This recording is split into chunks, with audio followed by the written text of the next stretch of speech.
Lundi 16 février 2026, vous venez de taper à la bonne porte. Mesdames et messieurs, bonjour à toutes et à tous. Merci de vous intéresser aux actualités du jour à travers la revue de votre quotidien national, Le Sort.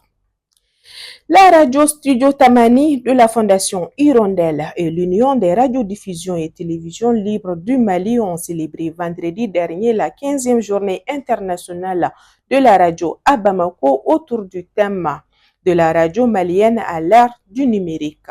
Cette célébration a été l'occasion de rappeler le rôle de cet outil d'information et de communication au sein de la société depuis la nuit des temps. Les acteurs ont également évoqué son évolution et son adaptation aux nouvelles technologies pour davantage satisfaire les auditeurs. Il faut nous faire à l'idée de ne plus le revoir. L'ancien directeur général de l'agence malienne et de publicité AMAPA, Ousmane Meiga Dipele, est décédé à 73 ans, plongeant sa famille, ses proches et le monde de la presse dans le deuil. Journaliste chevronné, il fut une référence et un conseiller respecté.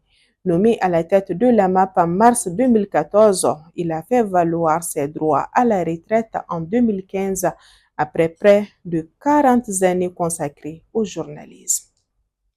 L'ambassade du Japon au Mali a célébré à Bamako le 66e anniversaire de l'empereur Naruhito en présence du ministre chargé des Affaires étrangères Abdoulaye Diop, de l'ambassadeur Yoko Marata et de diplomates accrédités. L'ambassadeur a salué le renforcement des relations entre le Japon et le Mali, marqué notamment par la participation malienne à l'exposition universelle entre les deux pays et la solidité d'une coopération illustrée par de nouveaux projets dans des secteurs clés. La cérémonie a également été marquée par la distinction du professeur Abdoulaye Djimde, lauréat du prix Hideo Noguchi pour l'Afrique dans la catégorie recherche.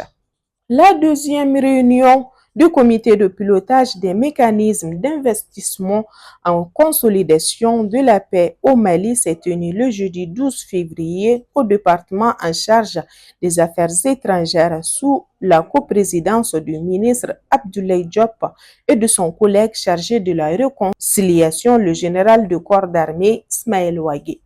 Les participants ont examiné les projets financés par le Fonds pour la consolidation de la paix et le Fonds des femmes pour la paix et l'action, relevé les défis de mise en œuvre et recommandé un meilleur mécanisme régional de suivi ainsi qu'un contrôle accru des ONG bénéficiaires. Intéressons-nous à présent de la page sport.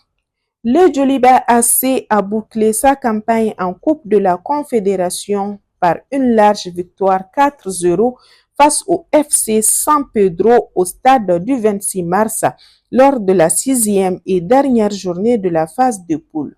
Déjà éliminés, les Rouges ont évité la dernière place du groupe A grâce notamment à un doublé de Fodé Touré et des réalisations de Boubacar Keïta et Kader Kenan Armel. Dans l'autre match, l'USM Alger et l'Olympique Safi ont fait match nul 0-0, les Algériens terminant en tête du groupe. Malgré l'élimination, le Djoliba quitte la compétition la tête haute. L'actualité continue toujours sur notre site web www.lesor.ml